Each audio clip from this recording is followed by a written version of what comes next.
प्यारे विद्यार्थियों नमस्कार। आज की ऑनलाइन क्लास में आप सभी का हार्दिक अभिनंदन है। मैं राजेंद्र स्वामी आज आपको एक महत्वपूर्ण व्याकरण का टॉपिक समास पढ़ाने जा रहा हूँ। ध्यानपूर्वक इस टॉपिक को देखना। सबसे पहले हम बात करें समास।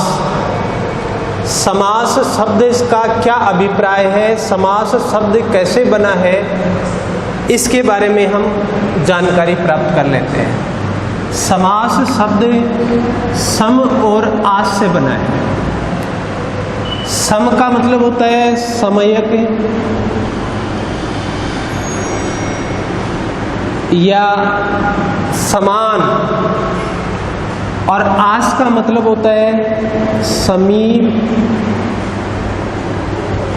या पास। समीप या पास।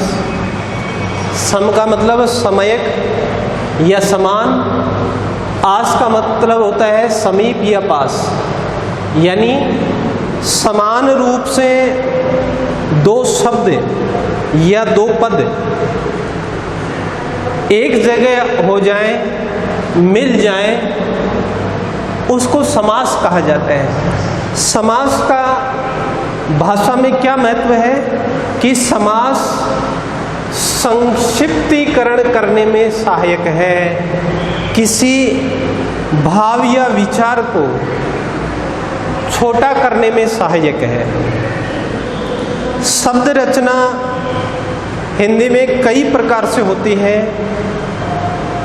उपसर्ग से, प्रत्यय से, संधि से। वैसे ही समास से भी नए शब्द निर्माण होते हैं, नए शब्द बनाए जाते हैं और संक्षिप्त शब्द करके हम विस्तृत भाव को व्यक्त कर सकते हैं। तो समास की क्या परिभाषा होगी? विभक्ति रहित दो या दो से अधिक पदों के योग को समास कहते हैं। विभक्ति रहित दो या दो से अधिक पदों के योग को समास कहते हैं। विभक्ति रहित यहाँ आया है विभक्ति रहित। तो विभक्ति क्या होती है? जो शब्दों के बीच में चिन्ह होते हैं उनको विभक्ति कहा जाता है। शब्दों के बीच में जो चिन्ह होते हैं उनको विभक्ति कहा जाता है। तो विभक्ति रहित यानी बिना विभक्ति के दो पद एक जगह हो जाए उसको हम समास कहते हैं। किसी भी उदाहरण के माध्यम से ये बात हम समझ सकते हैं। एक तो दो पद और एक दो से अधिक पद। दो पद आपने समास के बहुत देखे होंगे, जैसे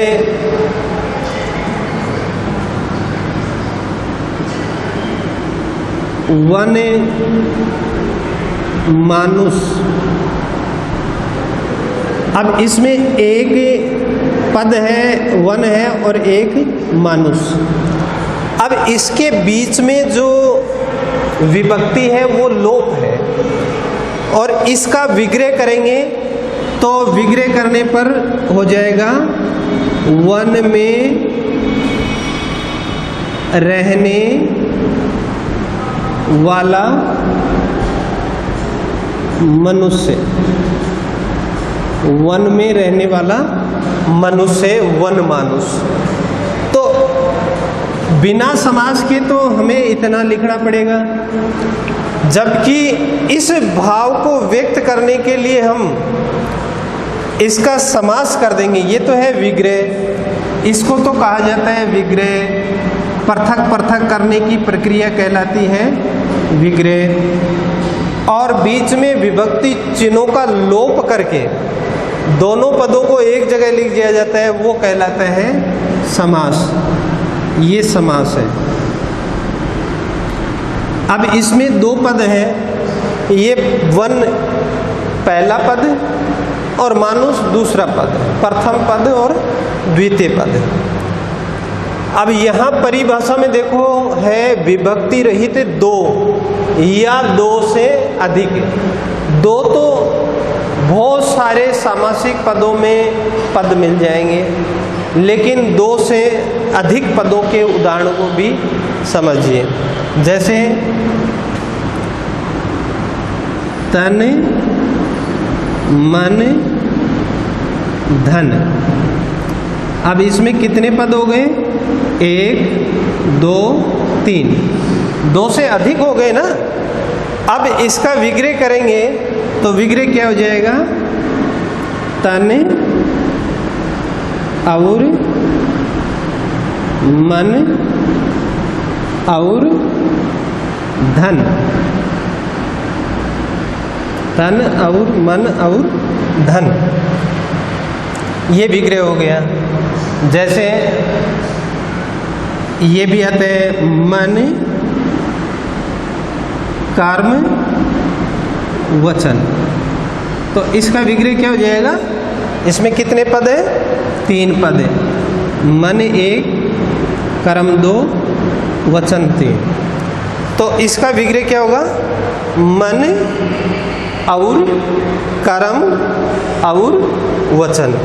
तो ये तो 2 पद है, और 2 से अधिक पद भी एक जगह हो जाए उसको भी हम समास कहते हैं। लेकिन अधिकांशतः उदाहरण के रूप में 2 ही पद मिलते हैं। 2 से अधिक पदों के जो सामासिक पद हैं वो बहुत कम है। अब हम देखें समस्त पद या सामासिक पद। ये तो है समस्त पद, इसको तो हम कहेंगे समस्त पद, है ना। समास को ही समस्त पद कहा जाता है। ये समस्त पद है और ये समास विग्रह, ये समास विग्रह। तो विभक्ति रहित, ये क्या है? विभक्ति रहित 2 या 2 से अधिक पदों के योग से जो नवीन शब्द बनते हैं। अब यहाँ विभक्ति नहीं है, विभक्ति क्या? देखो, में रहने वाला, ये जो है ये छोड़ दिए, सिर्फ वनमानुष विभक्ति को छोड़ दिया है। विभक्ति रहित का मतलब बिना विभक्ति के 2 या 2 से अधिक पदों के योग से जो नए शब्द बनते हैं उन्हें सामासिक पद या समस्त पद कहा जाता है।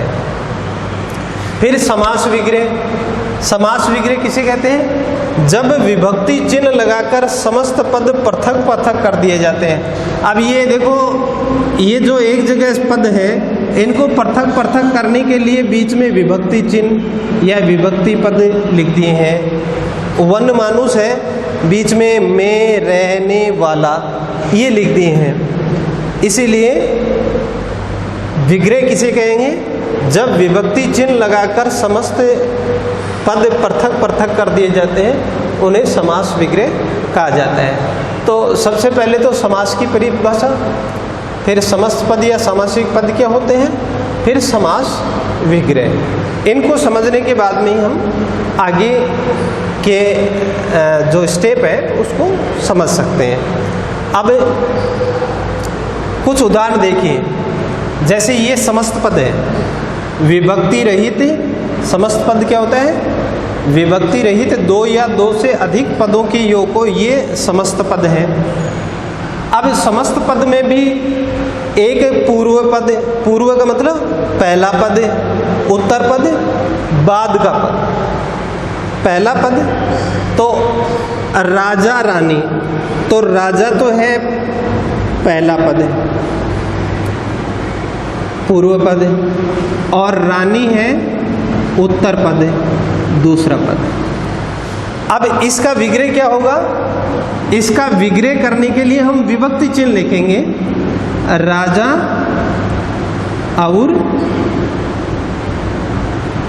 रानी, राजा और रानी। राजा रानी शब्द में राजा तो है पहला पद यानी पूर्व पद, रानी है उत्तर पद, और इसका समास विग्रह क्या होगा? राजा और रानी। समास का क्या नाम है? और विभक्ति का लोप किस में होता है? द्वंद्व समास में होता है। इसमें कौन सा समास है? द्वंद्व समास है। समास की पहचान कैसे की जाती है हम आगे समास पढ़ेंगे, उसमें देखेंगे। फिर रसोई घर। रसोई घर ये पहला पद है रसोई, यानी पूर्व का पद रसोई और उत्तर का पद, बाद का पद कौन सा है? घर। अब रसोई घर का विग्रह कैसे होगा? समास विग्रह रसोई के लिए घर, रसोई के लिए घर। इसमें विभक्ति कौन सी आ गई? के लिए आ गई। तो के लिए किस में आती है? के लिए विभक्ति कौन से कारक में आती है? कर्तानि कर्म को करण से संप्रदान के लिए, संप्रदान कारक में के लिए विभक्ति आती है। तो हम इसको रखेंगे संप्रदान तत्पुरुष समास। संप्रदान तत्पुरुष समास, ये संप्रदान तत्पुरुष समास का उदाहरण है। क्यों है संप्रदान? के लिए विभक्ति आ गई और के लिए विभक्ति संप्रदान कारक में आती है, इसीलिए ये संप्रदान तत्पुरुष समास कहलाएगा। फिर नवरत्न। नव उत्तर पद, रत्न। रत्न क्या होते हैं? नौ रत्न होते ना, हीरे, मोती, माणक्य, नीलम, ये नौ रत्न माने गए हैं। और इस नौ रत्न के समूह को हम क्या कह देते हैं? नवरत्न कह देते हैं। इसका विग्रह क्या होगा? नव रत्नों का समूह है, समूह है या संहार। अब आपने पूर्व की कक्षाओं में समास पढ़े होंगे कि जिसका पहला पद यानी पूर्व का पद संख्यावाची हो और जिसमें ये बताया जाए कि इतनी वस्तुओं का समूह है, समार है, वहाँ द्विगु समास होता है। ये द्विगु समास का उदाहरण है। समास का नाम लिख दिया द्विगु समास। फिर अगला उदाहरण है धन संपन्न। तो धन तो हो गया पूर्व पद, संपन्न हो गया उत्तर पद, क्योंकि पूर्व पद का मतलब पहला पद है, उत्तर पद का मतलब बाद का पद है। तो इसका विग्रह क्या होगा? धन से संपन्न। धन से संपन्न, धन से जो संपन्न हुआ है, जो विकसित या विकास कर पाया है, वो धन संपन्न कहलाएगा। तो धन से संपन्न, ये से विभक्ति आ गई और से विभक्ति किस कारक की होती है? कर्ता ने कर्म को करण से। तो इसको हम लिखेंगे करण तत्पुरुष समास। करण तत्पुरुष समास। फिर अगला है महादेव। महादेव में पहला है महा। महा का मतलब बड़ा या महान। देव, देवता, जो बड़ा देवता है, जो महान देवता है। तो यहाँ होगा विग्रह क्या होगा इसका? महान है जो देव। महान है जो देव। महान है जो देव। तो यहाँ देव की क्या विशेषता है? महान है। जहाँ विशेषण और विशेष्य का संबंध होता है, यानी एक विशेषण हो और एक विशेष्य हो, वहाँ पर कर्मधारीय समास होता है। कर्मधारय समास। ये कर्मधारय समास है, ये कर्मधारय समास। तो इस प्रकार से हम पहचान कर सकते हैं पूर्व का पद, उत्तर का पद कौन सा है, समास विग्रह क्या होगा और समास का क्या नाम होगा। ये बातें जानना इसीलिए आवश्यक है कि हमें कई समासों में पहला पद प्रधान मिलेगा, कई समासों में दूसरा पद प्रधान मिलेगा। तो हम उसकी प्रधानता और उसके गौणपन को कैसे जानेंगे, इसके लिए उत्तर पद और पूर्व पद की पहचान होना जरूरी है। अब हम समास के भेदों पर नजर डालते हैं। समास के हिंदी भाषा में 6 भेद होते हैं। 6 भेद के ही आपकी परीक्षा में उदाहरण आदि पूछे जाते हैं। पहला है द्वंद्व समास। द्वंद्व समास को आप ऐसे भी लिख सकते हैं,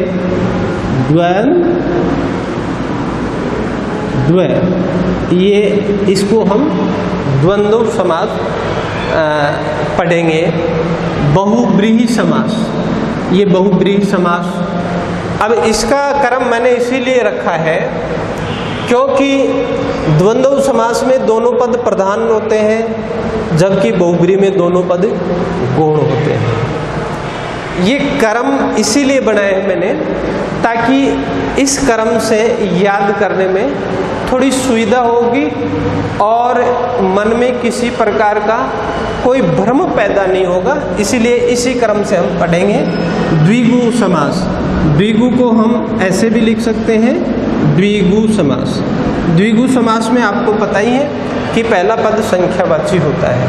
फिर तत्पुरुष समास, तत्पुरुष समास में जो कारक होते हैं, कर्ता और संबोधन कारक को छोड़कर शेष 6 विभक्ति का लोप होता है। इसमें आगे हम विस्तृत रूप से इसकी जानकारी प्राप्त करेंगे। फिर कर्मधारय समास है। कर्मधारय समास में आपको पता है विशेष विशेषण उपमेय उपमान का योग होता है। अव्ययीभाव समास में उपसर्ग से युक्त जो भी समस्त पद होते हैं वो अव्ययीभाव समास के अंतर्गत आते हैं। इनका विस्तृत विवेचन हम अगली कक्षा में पढ़ेंगे।